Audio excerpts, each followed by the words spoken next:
ಅಂದ್ರೆ ಇವತ್ತು ಮಧ್ಯಾಹ್ನ ಅಂದ್ರೆ ಮೈಸೂರಿಗೆ 12 ಗಂಟೆ ಅಲ್ಲ, 12 ಗಂಟೆ. ಅದು ಈ ಲೋಕಲ್ ನೂನ್ ಅಂತ ಹೇಳ್ತೀವಿ, ಮಧ್ಯಾಹ್ನ ಅಂತ ಹೇಳ್ತೀವಲ್ಲ, ಮಧ್ಯಾಹ್ನ ಅನ್ನೋದು ಒಂದು ರೀತಿ ಸುಮ್ಮನೆ ನಾವು ಅದನ್ನು ಬಳಸ್ತಾ ಇದೀವಿ ಅಷ್ಟೇ.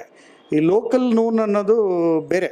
ಮಧ್ಯಾಹ್ನ ಅಂತ ನಾವು ಯಾವಾಗ ಹೇಳ್ತೀವಿ ಅಂತಂದ್ರೆ ಸೂರ್ಯ ಕನಿಷ್ಠ ಮಟ್ಟದಲ್ಲಿ ನಮ್ಮ ನೆತ್ತಿ ಮೇಲಿರೋಂಥ ಒಂದು ಸಮಯನ ನಾವು ಮಧ್ಯಾಹ್ನ ಅಂತ ಕರಿಬೇಕು. ಸ್ಟ್ರಿಕ್ಟಾಗಿ ಹೇಳಬೇಕು ಅಂತಂದರೆ ನಾವು ಮಧ್ಯಾಹ್ನ ಅಂದರೆ 12 ಗಂಟೆ ಅಂತ ಹೇಳ್ಬಿಡ್ತೀವಿ, ಅದು ತಪ್ಪು. ಇವತ್ತು ಮಧ್ಯಾಹ್ನ ಅಂತ ಹೇಳ್ಬೇಕಾಗಿರೋದು ಲೋಕಲ್ ನೂನ್ ಮೈಸೂರಿಗೆ 12:21 ಸರಿಯಾಗಿ ಅದನ್ನು ಮಧ್ಯಾಹ್ನ ಅಂತ ಕರಿಬೇಕು. ಯಾಕೆಂದರೆ ಅವಾಗ ಸೂರ್ಯ ನೆತ್ತಿ ಮೇಲೆ ಇರ್ತಾನೆ. ಇವತ್ತಿಗೆ ಅದು ಓಕೆ. ಬಟ್ ಈಗ ಒಂದು 3 ತಿಂಗಳು ಆಚೆ ಈಚೆ ಎಲ್ಲ ಆದ್ಮೇಲೆ ಹೌದೌದು ಅದು ಬದಲಾಗ್ತಾ ಹೋಗುತ್ತೆ. ಇದು ಈ ವ್ಯತ್ಯಾಸ ತುಂಬ ಏನು ಆಗಲ್ಲ, ಒಂದು 30 ನಿಮಿಷಗಳ ವ್ಯತ್ಯಾಸ ಇರುತ್ತೆ. ಸೊ ಒಂದು 11:30 12:30 ಅಂತ ಅನ್ಕೋಬಹುದು ನಾವು.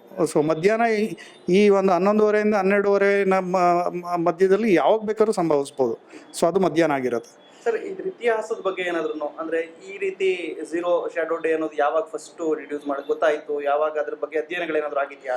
ತುಂಬ ಹಿಂದಿನ ಕಾಲದಿಂದನೂ ಈ ಭಾರತೀಯ ಖಗೋಳ ಶಾಸ್ತ್ರಜ್ಞರು ಇದನ್ನು ಇದು ಮಾಡಿದ್ದಾರೆ, ಆಚರಣೆ ಮಾಡ್ತಿದ್ದಾರೆ. ನಮ್ಮ ಹಿಂದೂ ಪಂಚಾಂಗ ಇದೆಯಲ್ಲ, ಈ ಪಂಚಾಂಗಗಳು ಈ ಉತ್ತರಾಯಣ ದಕ್ಷಿಣಾಯನಗಳನ್ನ, ಆಯನಗಳು ಅಂದರೆ ಅದು ಉತ್ತರದ ಕಡೆಗೆ ಮೂವ್ ಆಗೋದು ಅಂತೇಳಿ ಅಥವಾ ದಕ್ಷಿಣದ ಕಡೆಗೆ ಮೂವ್ ಆಗೋದು ಅಂತೇಳಿ. ಸೊ ಈ ಝೀರೋ ಶಾಡೋ ಡೇ ದಿವಸ ಬಹುಶಃ ಹಿಂದಿನ ಇದರಲ್ಲಿ ಮಟ್ಟ ಮಧ್ಯಾಹ್ನದ ಹೊತ್ತು ನೀವು ಹೊರಗೆ ಹೋಗ್ಬಾರ್ದು, ಯಾಕೆಂತಂದರೆ ಸನ್ ಸ್ಟ್ರೋಕ್ ಆಗೋ ಚಾನ್ಸಸ್ ಇರುತ್ತೆ. ಜಾಸ್ತಿ ಲೈಟ್ ರಿಸೀವ್ ಆಗೋದ್ರಿಂದ ಸನ್ ಸ್ಟ್ರೋಕ್ ಆಗುತ್ತೆ ಅಂತೇಳಿ ಮಧ್ಯಾಹ್ನದ ಹೊತ್ತು ಹೊರಗೆ ಹೋಗ್ಬಾರ್ದು ಅಂಥೇಳಿ, ಮಧ್ಯಾಹ್ನದಷ್ಟು ನೀವು ಹೊರಗಡೆ ಹೋಗ್ಬಾರ್ದು ಅಂತೇಳಿ ಹೇಳ್ತಿದ್ರು. ಸೊ ಆದರೆ ಇದು ತುಂಬ ಹಿಂದೆಯಿಂದನೂ, ಸುಮಾರು ಕ್ರಿಸ್ತಪೂರ್ವದಿಂದನೂ ಇದು ಆಚರಣೆಯಲ್ಲಿದೆ. ಇದು ಎಲ್ಲರಿಗೂ ಗೊತ್ತಿರೋ ಅಂಥ ವಿದ್ಯಮಾನ. ಸೊ ಆದರೆ ಇತ್ತೀಚಿನ ದಿನಗಳಲ್ಲಿ ಮಾತ್ರ ಇದಕ್ಕೆ ಒಂದು ಸ್ವಲ್ಪ ಇಂಪಾರ್ಟೆನ್ಸ್ ಬಂದಿದೆ. ಸ್ವಲ್ಪ ವಿಜ್ಞಾನ ಬೆಳೆದಾಗೆ ಜನಗಳಲ್ಲಿ ಆಸಕ್ತಿ ಜಾಸ್ತಿ ಆಗಿದೆ. ಸೊ ಹಾಗಾಗಿ ಈಗ ಆಚರಣೆಗಳು ಮಾಡ್ತಾ ಇದ್ದೀವಿ. ನಮ್ಮ ಕಾಲೇಜಲ್ಲೂ ಇವತ್ತು ಒಂದು ಈ ಝೀರೋ ಶಾಡೋ ಡೇನ ಇವೆಂಟ್ನ ನೋಡಲಿಕ್ಕೆ ಮಕ್ಕಳು ಕಾಯ್ತಾ ಇದ್ದಾರೆ. ಸೊ ಅದನ್ನು ನೋಡ್ಬೋದು. ಸರ್, ಅಂದ್ರೆ ಈಗ ಇದರಿಂದ ಏನಾದ್ರೂ ಗುರುತ್ವಾಕರ್ಷಣ ಬಲ ಹೆಚ್ಚು? ಇಲ್ಲ, ಯಾವುದೇ ಥರದ ವ್ಯತ್ಯಾಸ, ಗುರುತ್ವಾಕರ್ಷಣ ಬಲ ತುಂಬ ಹೆಚ್ಚು ಕಮ್ಮಿ ಆಗಲ್ಲ. ಈ ಭೂಮಿ ಸೂರ್ಯನ ಸುತ್ತ ಒಂದು ಎಲಿಪ್ಟಿಕಲ್ ಆರ್ಬಿಟಲ್ ಸುತ್ತಾ ಇದೆ. ಹಾಗಾಗಿ ಗುರುತ್ವಾಕರ್ಷಣೆ ಹೆಚ್ಚು ಕಮ್ಮಿ ಆಗೋವಂಥದ್ದು ತುಂಬ ಕಡಿಮೆ ಮಟ್ಟದ್ದು. ಗುರುತ್ವಾಕರ್ಷಣ ಬಲ ಅಂತೇನಿದೆ ಅದು ಯೂನಿವರ್ಸಲ್ಲಿ ವೀಕೆಸ್ಟ್ ಫೋರ್ಸ್ ಇನ್ ನೇಚರ್.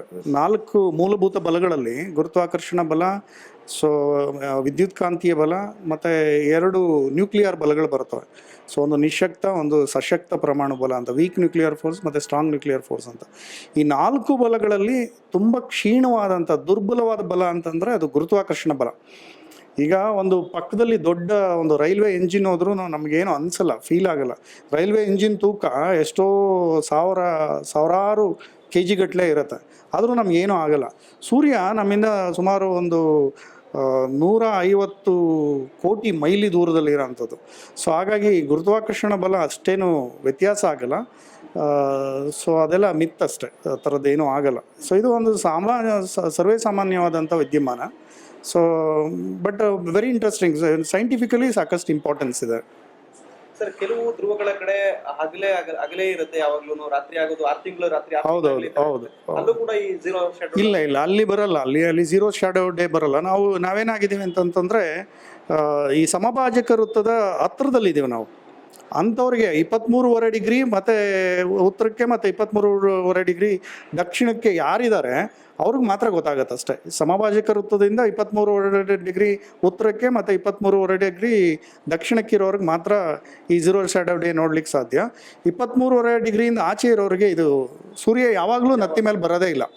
ಇವ್ರಿಗೆ ಮಾತ್ರ, ಈ ಪ್ಲೇಸಲ್ಲಿ ಇರೋರಿಗೆ ಮಾತ್ರ 23.5 ಡಿಗ್ರಿ ಒಳಗಡೆ ಇರೋವಂಥವ್ರು ಅವ್ರಿಗೆ ಮಾತ್ರ ಕಾಣಿಸ್ತಾರೆ.